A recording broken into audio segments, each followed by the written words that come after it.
मेरे आगे दुनिया का रंग सारा फिक्का और अपने लहू से है लगाया मैंने टिक्का। दस क्यों डरा पक्कियां जड़ा, अपने पैरों पे मुझे पक्का है भरोसा मैं उड़ा। मैं हूं पंजाब, मैं हूं पंजाब।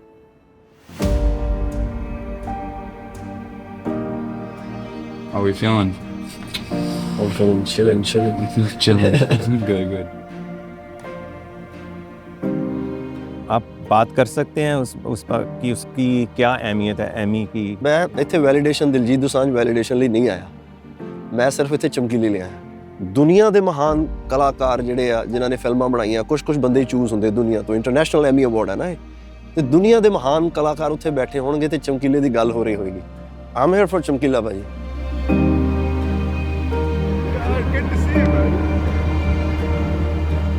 ਇਸ ਐਕਸਪੀਰੀਅੰਸ ਬਾਰੇ ਤੁਸੀਂ ਕੋਈ ਇਹੋ ਜਿਹੀ ਚੀਜ਼ ਇੱਥੋਂ ਤੱਕ ਆਉਣਾ ਜਿਹੜੀ ਤੁਸੀਂ ਹਮੇਸ਼ਾ ਯਾਦ ਰੱਖੋਗੇ?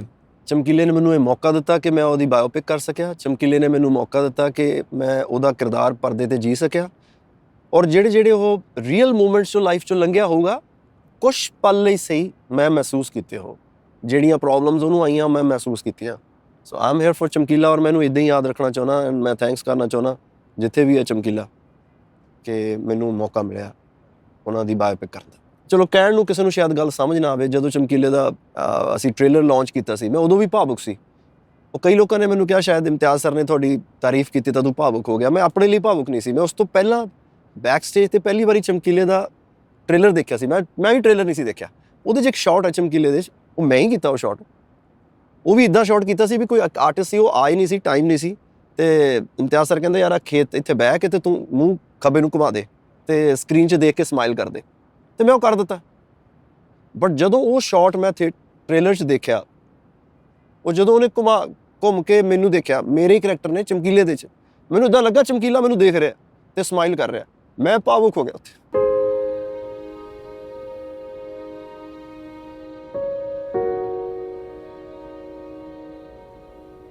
ਸੌਰੀ।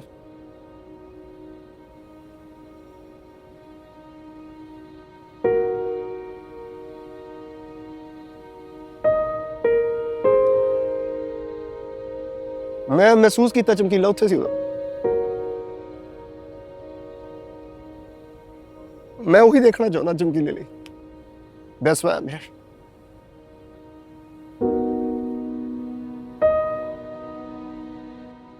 ਸੌਰੀ ਆ ਕੱਟ ਦਿਓ ਵਿੱਚੋਂ।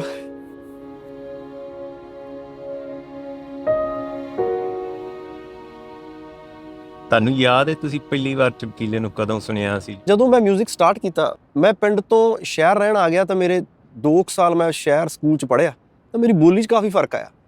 ਮੈਂ ਉਹਨਾਂ ਵਾਂਗੂ ਅਡੋਪਟ ਕਰਨ ਦੀ ਕੋਸ਼ਿਸ਼ ਕਰਦਾ ਸੀ ਕਿ ਮੈਂ ਪੇਂਡੂ ਹਾਂ, ਇਹ ਮੈਨੂੰ ਯਾਰ ਪਸੰਦ ਨਹੀਂ ਕਰਦੇ ਅਤੇ ਇਹ ਸ਼ਹਿਰੀ ਨੇ, ਵਧੀਆ ਬੋਲਦੇ ਨੇ, ਇਹ ਜਿੱਦਾਂ ਬੋਲਦੇ ਨੇ ਮੈਂ ਉੱਦਾਂ ਬੋਲਾਂ। ਕਈ ਵਾਰੀ ਬੰਦਾ ਐਡਜਸਟ ਹੋਣ ਦੀ ਕੋਸ਼ਿਸ਼ ਕਰਦਾ। ਉਸ ਚੱਕਰ ਦੇ ਵਿੱਚ ਮੇਰੀ ਬੋਲੀ ਖਰਾਬ ਹੋ ਗਈ ਕਿਉਂਕਿ ਮੈਂ ਹੈਗਾ ਦੁਆਬੇ ਤੋਂ ਅਤੇ ਲੁਧਿਆਣਾ ਇੱਧਰ ਮਾਲਵੇ 'ਚ ਆ ਗਿਆ ਅਤੇ ਉਹ ਕਈ ਗੱਲਾਂ ਮੈਂ ਗੱਭੇ ਕਹਿੰਦਾ ਸੀ, ਉਹ ਵਿਚਕਾਰ ਕਹਿੰਦੇ ਸੀ, ਮੈਂ ਬੱਚੇ ਕਹਿੰਦਾ ਸੀ, ਉਹ ਜਵਾਕ ਕਹਿੰਦੇ ਸੀ। ਮੈਨੂੰ ਇਹ ਲੱਗਾ ਯਾਰ ਮੇਰਾ ਪੈਟਰਨ ਹੀ ਗਲਤ ਆ ਸ਼ਾਇਦ। ਪਹਿਲਾਂ ਬੰਦੇ ਨੂੰ ਇੱਦਾਂ ਮਹਿਸੂਸ ਹੁੰਦਾ। ਅਤੇ ਜਦੋਂ ਮੈਂ ਭਾਜੀ ਕੋਲ ਗਿਆ, ਕਹਿੰਦੇ ਯਾਰ ਤੂੰ ਮਿਕਸ ਜੀ ਬੋਲਦਾ ਪੰਜਾਬੀ, ਵੀ ਵਿੱਚ ਹੀ ਤੇਰੇ ਦੁਆਬਾ ਆ ਜਾਂਦਾ, ਵਿੱਚ ਹੀ ਮਾਲਵੇ ਦਾ ਤੂੰ ਬੋਲਦਾ ਅਤੇ ਕਈ ਸ਼ਬਦ ਤੇਰੇ ਕਲੀਅਰ ਨਹੀਂ ਹੈ। ਅਤੇ ਮੈਂ ਕਿਹਾ ਜੀ ਇਹਦੇ ਲਈ ਮੈਂ ਕੀ ਕਰ ਸਕਦਾ? ਕਹਿੰਦੇ ਇਹਦੇ ਲਈ ਇੱਕੋ ਹੀ ਕਲਾਕਾਰ ਆ ਜਿਹੜਾ ਸਭ ਤੋਂ ਵੱਧ ਘਰੋੜ ਕੇ ਸ਼ਬਦਾਂ ਨੂੰ ਥਾਂ ਦਿੰਦਾ, ਉਹ ਹੈ ਚਮਕੀਲਾ। ਇੱਕੋ ਹੀ ਇੱਕ ਕਲਾਕਾਰ ਹੈ ਜਦੋਂ ਸ਼ਬਦ ਮੂੰਹ 'ਚੋਂ ਕੱਢਦਾ, ਜਿਵੇਂ ਮੋਟਰ ਕੱਢਦੀ ਨਾ ਪਾਣੀ ਇੱਦਾਂ ਭਰ ਕੇ, ਇੱਕੋ ਹੀ ਭਰ ਕੇ ਆ ਜਿਹੜਾ ਬੰਦਾ ਸ਼ਬਦ ਕੱਢਦਾ, ਉਹ ਹੈ ਚਮਕੀਲਾ। ਵੀ ਤੂੰ ਚਮਕੀਲੇ ਨੂੰ ਵੈਸੇ ਸੁਣਦਾ? ਉਹ ਕਹਿੰਦੇ ਮੈਂ ਕਿਹਾ ਹਾਂਜੀ ਮੈਂ ਗਾਣੇ ਗੁਣੇ ਸੁਣਦਾ। ਨਹੀਂ, ਕਹਿੰਦੇ ਹੁਣ ਇਹਨੂੰ ਚਮਕੀਲੇ ਨੂੰ ਤੂੰ ਇੱਦਾਂ ਸੁਣਨਾ ਜਿਵੇਂ ਤੂੰ ਇਹਦੀ ਕਲਾਸ ਲੈ ਰਿਹਾ ਹੋਵੇ। ਇਹਦੇ ਸ਼ਬਦ ਕਿੱਦਾਂ ਬੋਲਦਾ ਹੈ, ਇਹਦੀ ਪ੍ਰੋਨੰਸੀਏਸ਼ਨ ਕਿੱਦਾਂ ਚਮਕੀਲੇ ਦੀ, ਲੋਕਾਂ ਤੱਕ ਈਜ਼ੀ ਸਮਝ। ਕਈ ਵਾਰੀ ਆਪਾਂ ਗਾਣਾ ਸੁਣਦੇ ਨੇ, ਬੰਦਾ ਕਹਿੰਦਾ ਕੀ ਗਿਆ ਇੱਦਾਂ ਕਰਦੇ ਨਾ, ਪਰ ਕਈ ਕਲਾਕਾਰਾਂ ਦਾ ਤੁਹਾਨੂੰ ਕੀ ਕਿਹਾ ਪੁੱਛਣਾ ਨਹੀਂ ਪੈਂਦਾ। ਇੰਨਾ ਜਿੰਨੀ ਬਣਦੀ ਜਗ੍ਹਾ ਉਹ ਸ਼ਬਦ ਨੂੰ ਦਿੱਤੀ ਜਾਂਦੀ। ਬਹੁਤ ਘੱਟ ਕਲਾਕਾਰ ਆ ਜਿਹੜੇ ਇੱਦਾਂ ਕਰਦੇ। ਅਤੇ ਮੈਂ ਜਦੋਂ ਚਮਕੀਲੇ ਨੂੰ ਸੁਣਿਆ, ਮੈਂ ਐਜ਼ ਐਨ ਜਿਵੇਂ ਸਟੂਡੈਂਟ ਹੁੰਦਾ ਇੱਦਾਂ ਸੁਣਿਆ। ਮੈਨੂੰ ਨਹੀਂ ਸੀ ਪਤਾ ਕਿ ਮੈਨੂੰ ਬਾਇਓਪਿਕ ਕਰਨ ਦਾ ਮੌਕਾ ਮਿਲਣਾ ਉਹਦਾ। ਪਤਾ ਨਹੀਂ ਉਹ ਲਿਖੀਆਂ ਹੁੰਦੀਆਂ ਚੀਜ਼ਾਂ, ਪਰ ਮੈਂ ਐਜ਼ ਐਨ ਸਟੂਡੈਂਟ ਸੁਣਿਆ ਚਮਕੀਲੇ ਨੂੰ। ਇਹ ਮੇਰੀ ਸਕੂਲਿੰਗ ਸੀ। ਤੁਹਾਨੂੰ ਯਾਦ ਹੈ ਜਦ ਤੁਸੀਂ ਬਚਪਨ 'ਚ ਪਹਿਲੀ ਫਿਲਮ ਵੇਖੀ ਹੋਵੇ ਪਿੰਡਾਂ 'ਚ, ਕੋਈ ਉਹਦੇ ਬਾਰੇ ਦੱਸ ਸਕਦੇ ਹੋ ਐਕਸਪੀਰੀਅੰਸ? ਧਰਮਿੰਦਰ ਅਤੇ ਅਮਿਤਾਭ ਬੱਚਨ ਦੀਆਂ ਫਿਲਮਾਂ ਸਾਨੂੰ ਵਧੀਆ ਲੱਗਦੀਆਂ ਕਿਉਂਕਿ ਉਹ 'ਚ ਲੜਦੇ ਹੁੰਦੇ ਸੀ ਉਹ। ਅਤੇ ਪੰਜਾਬੀ ਦੀ ਆਦਤ ਜਦੋਂ ਬੰਦਾ ਲੜਦਾ ਸਾਰੇ ਖੜ੍ਹ ਕੇ ਦੇਖਦੇ ਆ ਵੀ ਕਾਹਦੇ ਲੜੀ ਜਾਂਦੇ ਆ ਨਾ। ਅਤੇ ਜਦੋਂ ਕਿਤੇ ਜਲੰਧਰ ਦੂਰਦਰਸ਼ਨ 'ਤੇ ਰਾਜੇਸ਼ ਖੰਨੇ ਦੀ ਫਿਲਮ ਆਈ, ਬਾਅਦ 'ਚ ਪਤਾ ਲੱਗਾ ਰਾਜੇਸ਼ ਖੰਨਾ ਸਰ ਕਿੱਡੇ ਵੱਡੇ ਐਕਟਰ ਹੈ। ਤੇ ਉਦੋਂ ਤਾਂ ਨਿਆਣਿਆਂ ਨੂੰ ਕੀ ਯਾਰ ਇਹ ਬੰਦਾ ਗੱਲਾਂ ਹੀ ਕਰੀ ਜਾਂਦਾ ਯਾਰ, ਇਹ ਨਹੀਂ ਗੱਲ ਨਹੀਂ ਬਣੀ, ਕੋਈ ਮਾਰ ਧਾੜ ਨਹੀਂ ਚੱਲ ਰਹੀ। ਸਾਡੇ ਲਈ ਤਾਂ ਫਿਲਮ ਦਾ ਮਤਲਬ ਮਾਰ ਧਾੜ। ਜਦੋਂ ਬੰਦਾ ਹੌਲੀ ਹੌਲੀ ਵੱਡਾ ਹੁੰਦਾ ਉਦੋਂ ਪਤਾ ਲੱਗਦਾ ਕਿ ਆਰਟ ਕੀ ਹੈ ਯਾਰ। ਰਾਜੇਸ਼ ਖੰਨਾ ਸਰ ਦੀਆਂ ਫਿਲਮਾਂ ਬਹੁਤ ਕਮਾਲ ਦੀਆਂ ਫਿਲਮਾਂ ਰਹੀਆਂ ਨੇ। ਤੇ ਸਾਨੂੰ ਤਾਂ ਅਮਿਤਾਭ ਬੱਚਨ ਤੇ ਧਰਮਿੰਦਰ ਜਲੰਧਰ ਦੂਰਦਰਸ਼ਨ ਤੇ ਉਹੀ ਆਉਂਦੀਆਂ ਸੀ ਤੇ ਉਹੀ ਫਿਲਮਾਂ ਮੈਨੂੰ ਲੱਗਦਾ ਦੇਖੀ। ਜਦੋਂ ਤੁਸੀਂ ਪਹਿਲਾਂ ਤੁਹਾਨੂੰ ਪਤਾ ਲੱਗਾ ਵੀ ਤੁਸੀਂ ਇਹ ਫਿਲਮ ਕਰਨੀ ਚਮਕੀਲੇ ਤੇ, ਤੁਹਾਨੂੰ ਹੈ ਸੀ ਥੋੜਾ ਡਰ ਜਾਂ ਕੋਈ ਪ੍ਰੈਸ਼ਰ ਵੀ ਐਡਾ ਵੱਡਾ ਨਾਂ ਹੈ? ਨਹੀਂ, ਇਹ ਤਾਂ ਮੈਨੂੰ ਕੋਈ ਡਰ ਨਹੀਂ ਸੀ ਕਿਉਂਕਿ ਇਮਤਿਆਜ਼ ਸਰ ਫਿਲਮ ਕਰ ਰਹੇ ਸੀ, ਬਹੁਤ ਵੱਡੇ ਡਾਇਰੈਕਟਰ ਆ ਔਰ ਉਹਨਾਂ ਨੇ ਬਹੁਤ ਮਿਹਨਤ ਕੀਤੀ ਇਸ ਪ੍ਰੋਜੈਕਟ ਦੇ ਉੱਤੇ। ਉੱਦਾਂ ਮੈਨੂੰ ਸੀਗਾ ਵੀ ਮੈਨੂੰ ਐਜ਼ ਐਨ ਚਮਕੀਲਾ ਪੰਜਾਬੀ ਲੋਕ ਪਸੰਦ ਕਰਨਗੇ। ਫਿਰ ਮੈਂ ਸੋਚਿਆ ਯਾਰ ਮੈਂ ਆਪਣੇ ਲਾਈਫ ਦੇ ਇਸ ਮੁਕਾਮ ਤੇ ਆ ਕੇ ਜੇ ਮੈਂ ਇਹੀ ਸੋਚੀਗਾ ਕਿ ਲੋਕੀ ਕੀ ਸੋਚਣਗੇ ਤੇ ਫਿਰ ਤਾਂ ਮੈਂ ਕੁਝ ਨਹੀਂ ਕਰ ਸਕਦਾ ਲਾਈਫ ਦੇ ਵਿੱਚ। ਹੁਣ ਜਿਹਨੇ ਜੋ ਕਹਿਣਾ ਕਹਿ ਸਕਦਾ ਉਹ, ਮੈਂ ਕਿਸੇ ਦੀ ਪਰਵਾਹ ਦੇ ਵਿੱਚ ਹੈ ਨਹੀਂ। ਉਹ ਟਾਈਮ ਮੇਰਾ ਲਾਈਫ ਦਾ ਲੰਘ ਗਿਆ ਜਦੋਂ ਮੈਂ ਬੜੇ ਫੂਕ ਕੇ ਕਦਮ ਚੱਕਦਾ ਸੀ। ਮੈਂ ਹੁਣ ਉਹ ਕਰਨਾ ਚਾਹੁੰਦਾ ਜੋ ਮੇਰਾ ਲਾਈਫ ਦਾ ਮੇਰਾ ਮਨ ਹੈ ਕਰਨ ਦਾ। ਤੇ ਚਮਕੀਲੇ ਨੂੰ ਤਾਂ ਮੈਂ ਐਜ਼ ਐਨ ਸਟੂਡੈਂਟ ਉਹਦਾ ਮੈਂ ਰਿਸਰਚ ਕੀਤੀ ਹੈ ਤੇ ਅੱਜ ਮੈਨੂੰ ਮੌਕਾ ਮਿਲ ਰਿਹਾ ਚਮਕੀਲਾ ਕਰਨ ਦਾ, ਮੈਂ ਕਿਉਂ ਨਹੀਂ ਕਰੂੰਗਾ। ਕੋਈ ਮੇਰੇ ਬਾਰੇ ਕੀ ਸੋਚਦਾ, ਦਿਲਜੀਤ ਦਾ ਇੱਕ ਸੈੱਟ ਪੈਟਰਨ ਆ, ਦਿਲਜੀਤ ਇੱਦਾਂ ਆ, ਇਹ ਬੜਾ ਫੈਮਿਲੀ ਗਾਏ ਆ, ਇਹਦੀ ਇਮੇਜ ਨਾ ਖਰਾਬ ਹੋਵੇ। I don't care about my image. कोई ऐसा सीन था जब आपको लगा कि अब आप दिलजीत से बिल्कुल ही चमकीला बन गए फिल्म? ਜਦੋਂ ਚਮਕੀਲੇ ਦੀ ਡੈਥ ਹੁੰਦੀ ਹੈ ਔਰ ਸਰ ਉੱਥੇ ਹੀ ਸ਼ੂਟ ਕਰ ਰਹੇ ਸੀ ਜਿੱਥੇ ਉਹ ਚਮਕੀਲੇ ਦਾ ਐਕਚੁਅਲ ਮਰਡਰ ਕੀਤਾ ਗਿਆ ਸੀ। ਤੇ ਅਸੀਂ ਸਾਰੇ ਬਹੁਤ ਧਿਆਨ ਨਾਲ ਸੀਗੇ ਵੀ ਯਾਰ ਅੱਜ ਬਹੁਤ ਇੰਪੋਰਟੈਂਟ ਸੀਨ ਆ, ਇੰਪੋਰਟੈਂਟ ਆ। ਮੈਂ ਵੀ ਬਹੁਤ ਫੋਕਸ ਸੀ ਕਿ ਅੱਜ ਬਹੁਤ ਇੰਪੋਰਟੈਂਟ ਸੀਨ ਆ। ਪਰ ਜਿੱਦਾਂ ਹੀ ਉਹ ਕੈਮਰਾ ਲਾਈਟ ਐਕਸ਼ਨ ਹੋਇਆ, ਜਿੱਦਾਂ ਹੀ ਉਹ ਗੋਲੀ ਦੀ ਆਵਾਜ਼ ਮੈਨੂੰ ਸੁਣੀ ਤੇ ਉਹ ਜਿੱਦਾਂ ਹੀ ਮੈਂ ਉਹਨੂੰ ਉਹ ਐਕਟ ਕਰਨਾ ਮੈਂ ਨਿਕਲ ਗਿਆ ਸੀ ਆਪਣੇ ਆਪ 'ਚੋਂ। ਮੈਨੂੰ ਨਹੀਂ ਪਤਾ ਮੈਂ ਕਦੋਂ ਗਿਰਿਆ, ਮੈਂ ਕਿੱਦਾਂ ਗਿਰਿਆ। ਤੇ I feel like Aam Chamkila that time, ਕਿ ਮੈਂ ਚਮਕੀਲਾ ਹੀ ਅੱਜ ਆ ਮੇਰੇ ਨਾਲ ਹੋ ਗਿਆ ਇੱਦਾਂ। ਤੂੰਬੀ ਦੀ ਤਾਰ, ਤੂੰਬੀ ਮੇਰੇ ਹੱਥ ਸੀ, ਤੂੰਬੀ ਦੀ ਤਾਰ ਮੇਰੇ ਵੱਜੀ ਇੱਥੇ ਤੇ ਮੇਰੇ ਉਂਗਲ 'ਚੋਂ ਬਲੱਡ ਗਿਰਿਆ ਤੇ ਮੇਰੀਆਂ ਅੱਖਾਂ ਇੱਦਾਂ ਔਰ ਸ਼ਾਟ ਚੱਲਦਾ ਪਿਆ। ਉਹ ਜਿੱਦਾਂ ਬਲੱਡ ਗਿਰ ਰਿਹਾ ਮੈਂ ਦੇਖ ਰਿਹਾ, ਮੈਂ ਯਾਰ, ਔਰ ਮੇਰੇ ਇੱਕਦਮ ਖਿਆਲ ਆ ਰਿਹਾ ਮੈਂ ਜਦੋਂ ਬਾਹਰ ਆਇਆ ਉਸ ਚੀਜ਼ 'ਚੋਂ, ਯਾਰ ਮੈਂ ਚਮਕੀਲੇ ਦਾ ਬਲੱਡ ਇੱਥੇ ਗਿਰਿਆ ਸੀ ਅੱਜ, ਜਿੱਥੇ ਇੱਕ ਛੋਟਾ ਜਿਹਾ ਤੁਪਕਾ ਗਿਰ ਰਿਹਾ ਮੇਰੇ ਖੂਨ ਦਾ ਜਸਟ ਕਿਉਂਕਿ ਤੂੰਬੀ ਦੀ ਤਾਰ ਲੱਗ ਗਈ ਹੈ। ਬਟ ਉਹਨੂੰ ਤਾਂ ਇੱਥੇ ਮਾਰਿਆ ਗਿਆ। ਮੈਂ ਫੀਲ ਕੀਤਾ ਬਹੁਤ ਸਟਰੋਂਗਲੀ। ਕਿਸੇ ਲਈ ਇਹ ਗੱਲ ਗਿਮਿਕ ਹੋ ਸਕਦੀ ਹੈ, ਕਿਸੇ ਲਈ ਇਹ ਗੱਲ ਛੋਟੀ ਹੋ ਸਕਦੀ ਹੈ, ਬਟ ਆਈ ਫੀਲ ਮੇਰੇ ਲਈ ਗੱਲ ਬਹੁਤ ਵੱਡੀ ਹੈ। ਹਰ ਆਰਟਿਸਟ ਜਿਹੜਾ ਉਹ ਆਪਣੀ ਲਾਈਫ 'ਚ ਜਦੋਂ ਕੰਮ ਕਰ ਰਿਹਾ ਹੁੰਦਾ ਤੇ ਉਹਨੂੰ ਹਰ ਤਰ੍ਹਾਂ ਦੀਆਂ ਔਕੜਾਂ ਦਾ ਸਾਹਮਣਾ ਕਰਨਾ ਪੈਂਦਾ ਔਰ ਜਦ ਤੱਕ ਉਹ ਮਰ ਨਹੀਂ ਜਾਂਦਾ ਉਦੋਂ ਤੱਕ ਲੋਕ ਉਹਨੂੰ ਮਹਾਨ ਤੇ ਉਹਨੂੰ ਉਹ ਜਿਹੜਾ ਪਿਆਰ ਉਹਦਾ ਬਣਦਾ ਉਹ ਦਿੰਦੇ ਨਹੀਂ। ਉਹਨੂੰ ਉਦੋਂ ਹੀ ਪਿਆਰ ਮਿਲਦਾ, ਉਦੋਂ ਹੀ ਲੋਕ ਉਹਨੂੰ ਮਹਾਨ ਕਹਿੰਦੇ ਜਦੋਂ ਉਹ ਦੁਨੀਆ ਤੋਂ ਚਲਾ ਜਾਂਦਾ, ਜਦੋਂ ਮਰ ਜਾਂਦਾ। ਜਾਂ ਤਾਂ ਉਹਨੂੰ ਮਾਰ ਦਿੱਤਾ ਜਾਂਦਾ ਜਿੱਦਾਂ ਚਮਕੀਲੇ ਨਾਲ ਹੋਇਆ, ਜਾਂ ਉਹ ਵੈਸੇ ਦੁਨੀਆ ਤੋਂ ਚਲਾ ਜਾਵੇ, ਫਿਰ ਉਹਦੇ ਕੰਮ ਨੂੰ ਸ਼ਲਾਘਾ ਕੀਤੀ ਜਾਂਦੀ। ਕਿਉਂਕਿ ਨਾ ਤਾਂ ਤੁਹਾਡਾ ਉਹ ਕੰਪੀਟੀਟਰ ਰਹਿੰਦਾ ਮੁੜ ਕੇ, ਨਾ ਉਹਨੇ ਕਦੇ ਦੁਬਾਰਾ ਵਾਪਸ ਆਉਣਾ ਹੁੰਦਾ। ਔਰ ਗਿਆ ਹੋਇਆ ਬੰਦਿਆਂ ਨੂੰ ਪਿਆਰ ਦੇਣਾ ਇਹ ਸਾਡੇ ਸੁਭਾਅ 'ਚ ਹੈ। ਜੀਂਦੇ ਬੰਦੇ ਨੂੰ ਕੋਈ ਪਿਆਰ ਨਹੀਂ ਕਰਦਾ ਤੇ ਚਮਕੀਲੇ ਨਾਲ ਵੀ ਉਹੀ ਹੋਇਆ। ਇਹ ਕਹਿੰਦੇ ਜਿੱਦਾਂ ਹੁੰਦਾ ਨਾ ਸੈੱਟ ਪੈਟਰਨ ਹੁੰਦੇ, ਇੱਕ ਫਿਲਮ ਬਣਦੀ ਹੈ, ਜਿੱਦਾਂ ਦੁਨੀਆ ਇੱਕ ਫਿਲਮ ਹੈ, ਇਹ ਪੱਕਾ ਇੱਕ ਸੈੱਟ ਸਕਰੀਨ ਪਲੇ ਹੈ। ਜਦੋਂ ਆਰਟਿਸਟ ਜਦ ਤੱਕ ਜੀਂਦਾ ਉਹਨੂੰ ਵੱਧ ਤੋਂ ਵੱਧ ਤੰਗ ਕੀਤਾ ਜਾਂਦਾ, ਉਹਨੂੰ ਮਾਰਨ ਦੀਆਂ ਧਮਕੀਆਂ ਦਿੱਤੀਆਂ ਜਾਂਦੀਆਂ ਤੇ ਕਿਉਂਕਿ ਉਹ ਜੋ ਕਰ ਰਿਹਾ ਹੁੰਦਾ ਉਹ ਸੁਸਾਇਟੀ ਨੂੰ ਬਰਦਾਸ਼ਤ ਨਹੀਂ ਹੁੰਦਾ। ਸੱਚ ਬਰਦਾਸ਼ਤ ਕਰਨਾ ਬਹੁਤ ਔਖਾ ਹੈ ਤੇ ਉਹ ਉਦੋਂ ਤੱਕ ਉਹਨਾਂ ਨੂੰ ਤੰਗ ਕਰਦੇ ਆ ਜਦ ਤੱਕ ਉਹ ਮਰ ਨਹੀਂ ਜਾਂਦਾ। ਜਦੋਂ ਮਰ ਜਾਂਦਾ ਫਿਰ ਉਹ ਕਹਿੰਦੇ ਯਾਰ ਕਿਆ ਗਾਣੇ ਸੀ ਯਾਰ, ਜਦੋਂ ਲੰਮੇ ਸਫ਼ਰ ਤੇ ਜਾਂਦੇ ਸੀ ਚਮਕੀਲਾ ਸੁਣਦੇ, ਜਾਂ ਬਾਕੀ ਹੋਰ ਕਲਾਕਾਰਾਂ ਨਾਲ ਵੀ ਹੋਇਆ ਤੇ ਚਮਕੀਲੇ ਨਾਲ ਵੀ ਹੋਇਆ। ਬੜੀ ਦੁੱਖ ਭਰੀ ਕਹਾਣੀ ਹੈ, ਪਰ ਮੈਨੂੰ ਲੱਗਦਾ ਇਹ ਸੈੱਟ ਪੈਟਰਨ ਹੈ ਜਿਹੜਾ ਇਹ ਦੁਨੀਆ ਦਾ ਸਕਰੀਨ ਪਲੇ ਚਲਾ ਰਿਹਾ ਨਾ। ਪਰ ਮੈਂ ਇਸ ਚੀਜ਼ ਨੂੰ ਹੁਣ ਮੰਨ ਚੁੱਕਾ, ਮੈਂ ਆਲਰੇਡੀ ਇਸ ਦੁਨੀਆ ਤੋਂ ਜਾ ਚੁੱਕਾ ਤੇ ਆਈ ਡੋਂਟ ਕੇਅਰ ਐਨੀਬਾਡੀ। ਤੇ ਮੈਂ ਤਾਂ ਮਿਊਜ਼ਿਕ ਨੂੰ, ਆਰਟ ਨੂੰ ਪਿਆਰ ਕਰਦਾ ਔਰ ਆਰਟ ਉਹੀ ਮੈਂ ਕਰ ਰਿਹਾ, ਬਟ ਆਈ ਐਮ ਆਲਰੇਡੀ, ਮੈਂ ਜਾ ਚੁੱਕਾ। ਭਾਜੀ ਕੋਈ ਤੁਹਾਡੇ ਤੇ ਚਮਕੀਲੇ ਆਬਵੀਅਸਲੀ ਤੁਸੀਂ ਦੋਵੇਂ ਮਿਊਜ਼ੀਸ਼ੀਅਨਸ ਹੈ, ਇਹਦੇ ਤੋਂ ਇਲਾਵਾ ਜਦੋਂ ਤੁਸੀਂ ਫਿਲਮ ਕੀਤੀ ਤੁਹਾਨੂੰ ਲੱਗਾ ਕਿ ਵੀ ਉਹ ਵੀ ਮੈਂ ਤੇ ਸਾਡੇ ਵਿੱਚ ਇਹ ਸਿਮਿਲੈਰਿਟੀਜ਼ ਹਨ ਨੇ? Yes sir. 100 ਟਾਈਮ ਮੇਰੇ ਨਾਲੋਂ 100 ਟਾਈਮ ਬੈਟਰ ਆਰਟਿਸਟ ਸੀ ਚਮਕੀਲਾ, 100 ਟਾਈਮ। ਸਿਮਿਲੈਰਿਟੀਜ਼ ਇਹੀ ਹੋ ਸਕਦੀਆਂ ਕਿ ਉਹ ਵੀ ਆਰਟ ਨੂੰ ਪਿਆਰ ਕਰਦਾ ਸੀ, ਮੈਂ ਵੀ ਆਰਟ ਨੂੰ ਪਿਆਰ ਕਰਦਾ। ਉਹ ਆਰਟ ਬਚਾਉਣ ਦੇ ਲਈ ਉਹ ਕੁਝ ਵੀ ਕਰ ਸਕਦਾ ਸੀ ਤੇ ਉਹ ਮੈਂ ਰਿਅਲਾਈਜ਼ ਕੀਤਾ ਕਿ ਮੈਂ ਹਰ ਕਲਾਕਾਰ ਇੱਦਾਂ ਹੀ ਸੋਚਦਾ ਹੋਏਗਾ ਜਿੱਦਾਂ ਚਮਕੀਲਾ ਸੋਚ ਰਿਹਾ ਸੀ। ਉਹ ਮੈਨੂੰ ਲੱਗਦਾ ਇੱਕ ਥਿੰਕਿੰਗ ਪ੍ਰੋਸੈਸ, ਇੱਕ ਪੈਟਰਨ ਸੇਮ ਹੀ ਹੋਣਾ ਹਰ ਕਲਾਕਾਰ ਦਾ ਜਿਹੜਾ ਆਰਟ ਨੂੰ ਪਿਆਰ ਕਰਦਾ। ਔਰ ਆਰਟ ਥਰੂ ਹੀ ਮੈਂ ਰੱਬ ਨੂੰ ਪਾਇਆ। ਮਿਊਜ਼ਿਕ ਦੀ ਜਰਨੀ 'ਚ ਹੀ ਮੈਨੂੰ ਰੱਬ ਮਿਲਿਆ। ਇਹੀ ਮੈਂ ਕਹਿ ਸਕਦਾ, ਮੈਨੂੰ ਲੱਗਦਾ ਸ਼ਾਇਦ ਇਹੀ ਸਿਮਿਲੈਰਿਟੀਜ਼। ਤੇ ਇਸ ਫਿਲਮ ਦਾ 뮤직 ਇੱਕ ਬਹੁਤ ਵੱਡਾ ਹਿੱਸਾ ਹੈ। ਇਕੱਲਾ ਜੋ ਓਰੀਜਨਲ ਗਾਣੇ ਸੀ ਉਹ ਤੇ ਹੈ ਹੀ ਸਨ, ਪਰ A.R. ਰਹਿਮਾਨ ਸਾਹਿਬ ਦਾ ਜਿਹੜਾ 뮤직 ਹੈ, ਹਾਂਜੀ ਹਾਂਜੀ। ਤੁਹਾਨੂੰ ਕੀ ਲੱਗਦਾ ਵੀ ਉਹ ਜਿਹੜਾ 뮤직 ਹੈ ਉਹਨੇ ਫਿਲਮ ਨੂੰ ਕਿੰਨਾ ਬੈਲੈਂਸ ਕੀਤਾ ਜਾਂ ਕਿੰਨਾ? ਬਹੁਤ ਹੀ ਕਮਾਲ ਰਹਿਮਾਨ ਸਰ ਨੇ ਬਣਾਏ, ਔਰ ਕਿੱਦਾਂ ਉਹਦਾ 뮤직 ਬੈਕਡ੍ਰੌਪ 'ਚ ਕਿੱਦਾਂ ਉਹਨਾਂ ਨੇ ਰੱਖਿਆ। ਚਮਕੀਲੇ ਦੀ ਕਹਾਣੀ 'ਚ ਕੀ ਸਿਚੁਏਸ਼ਨ ਹੋ ਸਕਦੀ ਆ?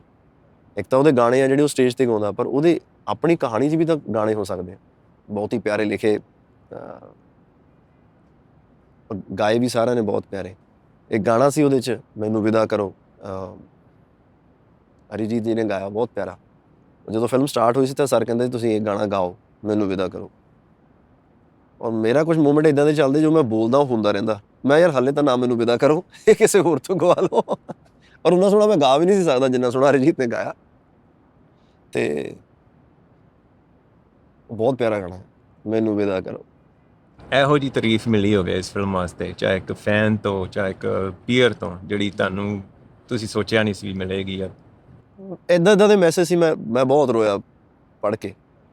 ਇੱਕ ਗੱਲ ਮੈਨੂੰ ਇਮਤਿਆਜ਼ ਸਰ ਨੇ ਕਹੀ, ਉਹ ਮੇਰੇ ਲਈ ਬਹੁਤ ਵੱਡੀ ਗੱਲ ਸੀ। ਮੈਂ ਮੈਸੇਜ ਪੜ੍ਹ ਕੇ ਫਿਰ ਰੋਇਆ। ਜਦੋਂ ਫਿਲਮ ਲੋਕਾਂ ਨੇ ਬਹੁਤ ਪਸੰਦ ਕੀਤੀ ਤਾਂ ਮੈਂ ਕਿਹਾ ਸਰ ਵੀ ਸ਼ੁਕਰ ਹੋ ਗਿਆ ਵੀ ਸਾਰਿਆਂ ਨੂੰ ਫਿਲਮ ਪਸੰਦ ਆਈ। ਮੈਂ ਉਦੋਂ ਆਪਣਾ ਕੈਨੇਡਾ ਅਮਰੀਕਾ ਦਾ ਟੂਰ ਵੀ ਕਰ ਚੁੱਕਾ ਸੀ। ਮੈਂ ਜਿੱਥੇ ਵੀ ਜਾ ਰਿਹਾ ਸੀ ਲੋਕਾਂ ਮੈਨੂੰ ਏਅਰਪੋਰਟ 'ਤੇ ਵੀ ਮਿਲਦੇ ਸੀ ਤਾਂ ਚਮਕੀਲਾ ਚਮਕੀਲਾ ਲੋਕ ਗੱਲ ਕਰ ਰਹੇ ਸੀ। ਅਤੇ ਮੈਨੂੰ ਇੰਨੀ ਉਮੀਦ ਨਹੀਂ ਸੀ, ਮੈਨੂੰ ਲੱਗਦਾ ਸੀਗਾ ਮੈਨੂੰ ਕ੍ਰਿਟੀਸਾਈਜ਼ ਕਰਨਗੇ ਲੋਕ ਬਹੁਤ ਜ਼ਿਆਦਾ। ਮੈਂ ਰੈਡੀ ਸੀ ਉਸ ਚੀਜ਼ ਲਈ ਕਿ ਮੈਨੂੰ ਹੁਣ ਲੋਕ ਤੰਗ ਕਰਨਗੇ, ਔਰ ਮੈਂ ਰੈਡੀ ਸੀ ਉਸ ਲਈ। ਬਟ ਲੋਕਾਂ ਨੇ ਬਹੁਤ ਜ਼ਿਆਦਾ ਪਿਆਰ ਦਿੱਤਾ। ਮੈਂ ਸਰ ਨੂੰ ਕਿਹਾ ਵੀ ਸਰ ਮੁਬਾਰਕਾਂ, ਵੀ ਤੁਸੀਂ ਜਿਹੜੀ ਮਿਹਨਤ ਕੀਤੀ ਹੈ ਮਹਾਰਾਜ ਨੇ ਉਹਨੂੰ ਬਹੁਤ ਭਾਗ ਲਾਏ। ਲੋਕਾਂ ਨੇ ਬੜੀ ਪਸੰਦ ਕੀਤੀ ਫਿਲਮ। ਸਰ ਨੇ ਮੈਸੇਜ ਕੀਤਾ ਮੈਨੂੰ, ਕਹਿੰਦੇ ਯਾਰ ਚਮਕੀਲੇ ਦੇ ਸਾਰੇ ਖਾੜੇ ਹਿੱਟ ਸੀ, ਜਿੰਨੇ ਉਹ ਖਾੜੇ ਲਾਉਂਦਾ ਸੀ ਉਹ ਹਿੱਟ ਸੀ, ਜਿੰਨੇ ਗਾਣੇ ਸੀ ਉਹਦੇ ਹਿੱਟ ਸੀ, ਤਾਂ ਉਹਦਾ ਆਖਰੀ ਖਾੜਾ, ਆਖਰੀ ਫਿਲਮ, ਆਖਰੀ ਉਹਦੀ ਸਬਜੈਕਟ ਕਿੱਦਾਂ ਫੇਲ ਹੋ ਸਕਦਾ ਸੀ? ਮੈਂ ਬਹੁਤ ਹੋਇਆ। ਮੈਂ ਯਾਰ ਗੱਲ ਸੱਚੀ, ਉਹ ਚਾਹੇ ਚਲਾ ਗਿਆ ਪਰ ਫਿਰ ਵੀ ਹਿੱਟ ਸੀ, ਔਰ ਹਿੱਟ ਹੀ ਰਹੇਗਾ।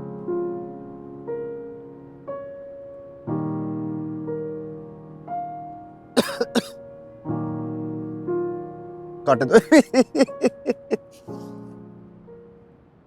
ਇਹ ਰਿਐਕਸ਼ਨ ਜੋ ਮਿਲਿਆ ਚਮਕੀਲੇ ਨੂੰ, ਇਹਦੇ 'ਚ ਕਿੰਨਾ ਨੈਟਫਲਿਕਸ ਦਾ ਕੀ ਹਿੱਸਾ ਆ? ਤੁਸੀਂ ਥੀਏਟਰ 'ਚ ਫਿਲਮ ਲਾਉਂਦੇ ਆ, ਕਈ ਵਾਰੀ ਤੁਹਾਨੂੰ ਥੀਏਟਰ ਸਹੀ ਨਹੀਂ ਮਿਲਦੇ। ਕਈ ਵਾਰੀ ਤੁਹਾਡੇ ਸਾਹਮਣੇ ਜਿਹੜੀ ਆ ਉਹ 500 ਕਰੋੜ ਦੀ ਫਿਲਮ ਲੱਗੀ ਹੋਈ ਆ, ਅਤੇ ਜਿਹਨੂੰ ਬੈਕਿੰਗ ਕੀਤਾ ਜਾ ਰਿਹਾ ਆ, ਜਿਹਦੀਆਂ ਟਿਕਟਾਂ ਵੀ ਪਹਿਲੇ ਦਿਨ ਬਾਏ ਕੀਤੀਆਂ ਜਾ ਰਹੀਆਂ ਆ, ਜਿਹਦੀ ਹਵਾ ਵੀ ਬਣਾਈ ਜਾ ਰਹੀ ਆ, ਜਿਨ੍ਹਾਂ ਦੇ ਕੋਲ 100 ਕਰੋੜ ਪ੍ਰਮੋਟ ਕਰਨ ਦੇ ਲਈ ਆ। ਅਤੇ ਕਈ ਵਾਰ ਤੁਹਾਡੀ ਫਿਲਮ ਜਿਹੜੀ ਆ ਉਹ ਰਹਿ ਸਕਦੀ ਹੈ ਥੀਏਟਰ 'ਚ। ਹੋ ਸਕਦਾ ਚਮਕੀਲਾ ਥੀਏਟਰ 'ਚ ਆਉਂਦੀ ਅਤੇ ਉਹਦੇ ਮੂਹਰੇ ਕੋਈ ਐਡੀ ਵੱਡੀ ਫਿਲਮ 500 ਕਰੋੜ ਦੀ ਆਈ ਹੁੰਦੀ ਅਤੇ ਉਹ ਸ਼ਾਇਦ ਲੋਕਾਂ ਤੱਕ ਪਹੁੰਚਦੀ ਨਾ, ਔਰ ਹਵਾ ਇਹ ਬਣ ਜਾਂਦੀ ਕਿ ਫਿਲਮ ਨਹੀਂ ਚੱਲੀ। ਅਤੇ ਨੈਟਫਲਿਕਸ ਦੇ ਆਉਣ ਨਾਲ ਇੱਦਾਂ ਸੀ ਕਿ ਇੱਕ ਤਾਂ ਇਹ ਉਹ ਪਲੇਟਫਾਰਮ ਆ ਕਿ ਪੂਰਾ ਵਰਲਡ ਇਹਨੂੰ ਦੇਖ ਰਿਹਾ, ਚਾਹੇ ਤੁਸੀਂ ਕਿਸੇ ਵੀ ਕੋਨੇ 'ਚ ਬੈਠੇ ਆ ਪੂਰੇ ਵਰਲਡ 'ਚ, ਤੁਸੀਂ ਫਿਲਮ ਦੇਖ ਸਕਦੇ ਆ। ਅਤੇ ਆਰਟ ਨੂੰ ਇੱਕ ਜਗ੍ਹਾ ਮਿਲਦੀ ਆਪਣੀ ਗੱਲ ਕਹਿਣ ਲਈ। ਬਹੁਤ ਵੱਡਾ ਪਲੇਟਫਾਰਮ ਸੀ ਚਮਕੀਲੇ ਲਈ ਨੈਟਫਲਿਕਸ। ਆਈ ਵਾਜ਼ ਵੈਰੀ ਹੈਪੀ ਕਿ ਯਾਰ ਥੈਂਕ ਗੋਡ ਸਾਡੇ ਚਮਕੀਲੇ ਦੀ ਫਿਲਮ ਨੈਟਫਲਿਕਸ 'ਤੇ ਆ ਰਹੀ। ਜੇ ਕਹਿੰਦੇ ਨੇ ਸਾਡੇ ਮੁੰਡੇ ਦਾ ਵਿਆਹ, ਉਹ ਵਾਲੀ ਫੀਲ ਸੀਗੇ ਯਾਰ। Yes we did it, Punjabi ਆ ਗਏ ਓਏ। सबसे ऊपर है, अव्वल नंबर है। बहुत शान है तू, सभी कलाकार को यही कहता होगा ना। बाकी कलाकार महान है, लेकिन तू अपना है चमकीले। ਤੁਸੀਂ ਸੁਪਰਸਟਾਰ ਬਣ ਸਕਦੇ ਹੋ, ਬਲਿੰਗ ਸੁਪਰਸਟਾਰ। ਆਪਣੇ ਬਣਨ ਨੂੰ ਟਾਈਮ ਲੱਗਦਾ, ਉਹ ਜਰਨੀ ਹੋਰ ਹੈ। ਜਦੋਂ ਕਲਾਕਾਰ ਪਾਸ ਫੇਲ ਤੋਂ ਉੱਤੇ ਹੋ ਜੇ, ਸਾਈਡ 'ਤੇ ਹੋ ਜੇ, ਜਦੋਂ ਲੋਕ ਐਜ਼ ਐਨ ਹਿਊਮਨ ਤੁਹਾਨੂੰ ਪਸੰਦ ਕਰਦੇ ਆ, ਉਹ ਫਿਰ ਆਪਣਾ ਲੱਗਦਾ ਬੰਦੇ ਨੂੰ, ਜਿਹੜਾ ਉਹਨਾਂ ਦੀ ਗੱਲ ਕਰ ਰਿਹਾ ਹੁੰਦਾ। ਗੱਲਾਂ ਤੁਸੀਂ ਹੋਰ ਕਰ ਰਹੇ ਹੋ ਅਤੇ ਫਿਰ ਤੁਸੀਂ ਆਮ ਬੰਦੇ ਨਾਲ ਕਨੈਕਟ ਨਹੀਂ ਕਰ ਸਕਦੇ।